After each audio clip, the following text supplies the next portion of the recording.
Now, let me go to Professor Perry first. According to UN statistics, Guantanamo took in its first prisoners on January the 11th, 2002, as part of the US-led global war on terror after the 9/11 attacks. How do you look at the history of the prison? Was it legal in the first place? No, it wasn't legal. The Americans suffered 9/11. Approximately 3,000 people in New York were killed when aeroplanes flew into the Twin Towers, causing mass deaths. It was an act of war. It was an act of terrorism. We shouldn't forget where this begins. But the problem here for the Americans is in their reaction. They reacted by setting up Guantanamo Bay. They reacted by arresting indiscriminately large numbers of people, detaining them without rights, and thereby acted in a way that contradicted the fundamental principles of America's Declaration of Independence and the US Constitution. And there has since this time been a fundamental contradiction between, on the one hand, the act of war that was perpetrated on America, which was wrong, bad, unacceptable, and would have encouraged any country to have responded in some militant way. But the setting up of Guantanamo Bay has put America in the dock of world opinion because its treatment of people it arrested has been so offensive to human rights. Professor Herman, Guantanamo has held nearly 800 people, most of them without trial. Only 12 detainees were reportedly charged and just 2 convicted by military commissions. 9 died in custody, 7 of them reportedly killing themselves, and many former prisoners have said they were abused or tortured. How do you look at the human rights violations that have been documented at Guantanamo Bay prison?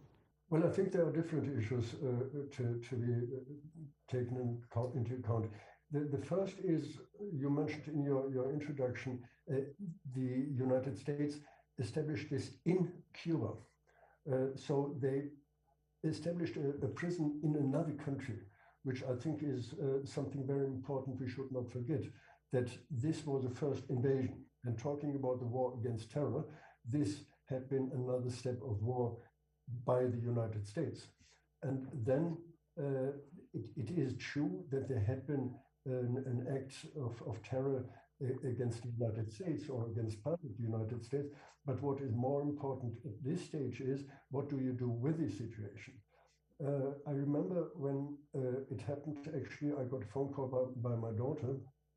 I didn't have any TV next to me or radio. And she said, what happened? And I said, the way you call into the forest, it sounds back to you.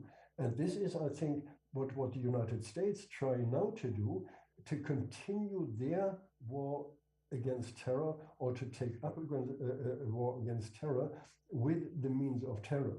And the entire history of the camp of the prison shows that it is simply an illegal act, illegal in terms of the country where it is, and illegal in terms of the treatment of people.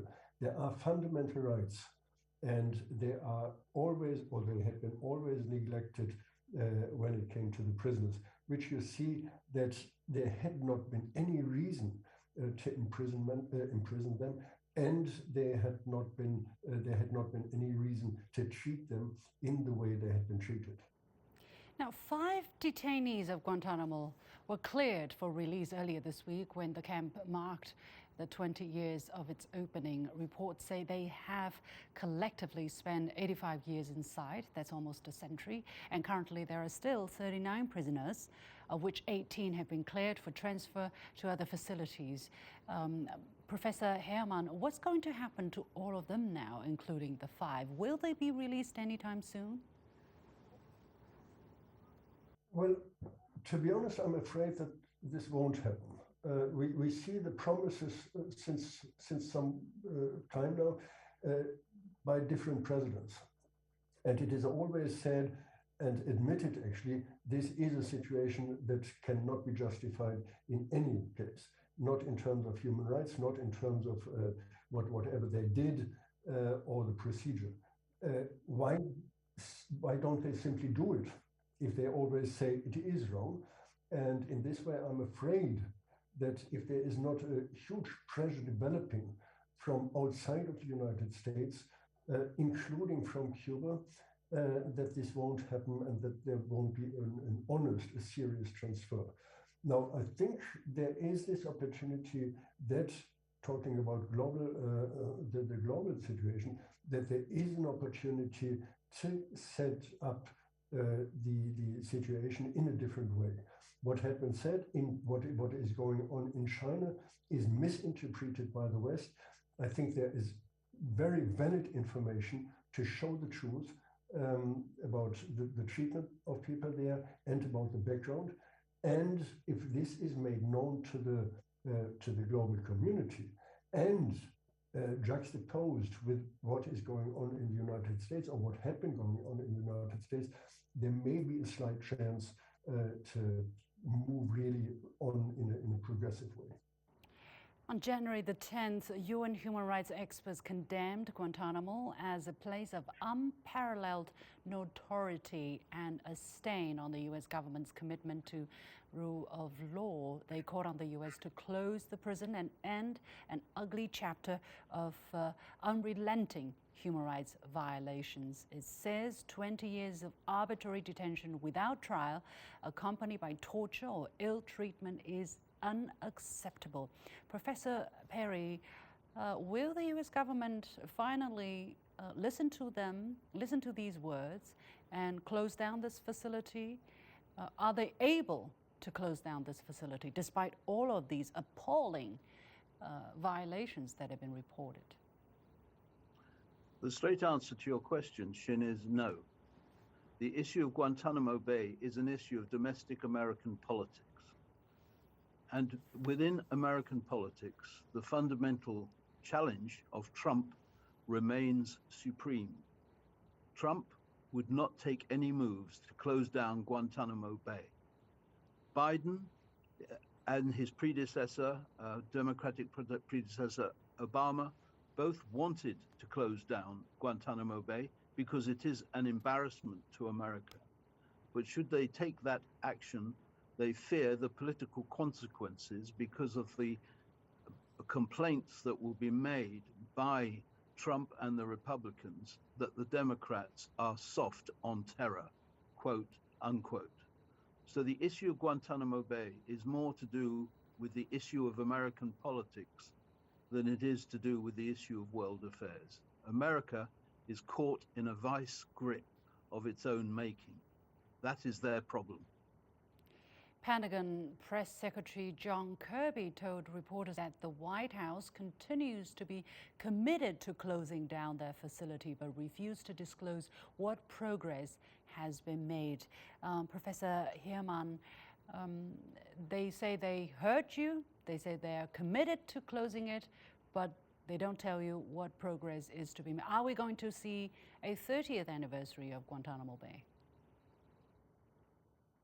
I'm afraid so, and this 30th anniversary may necessarily be linked to the anniversary of the events of the 6th of January, where we have now the first anniversary, and it is showing that it is an ongoing power that is behind the reactionary powers or people like Trump.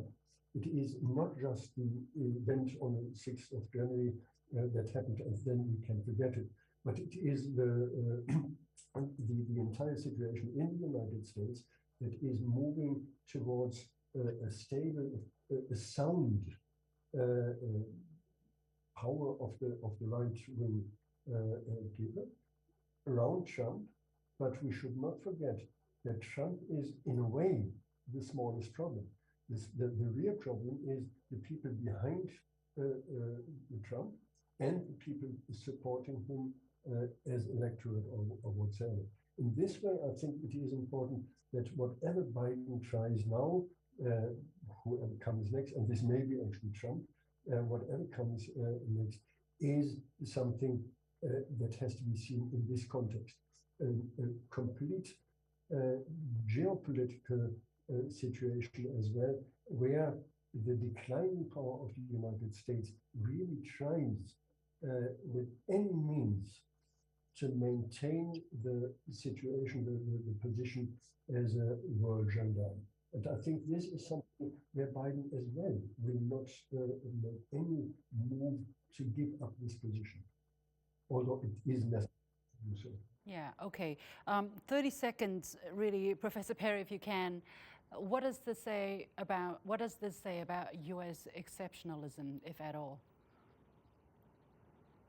America is caught in its own internal contradictions. It talks human rights, it practices the abuse of human rights, and this has been exposed so clearly by their activities in Guantanamo Bay. The best thing and the proper thing to do is to close Guantanamo Bay. They can't, and that's why this problem will continue for a long time to come.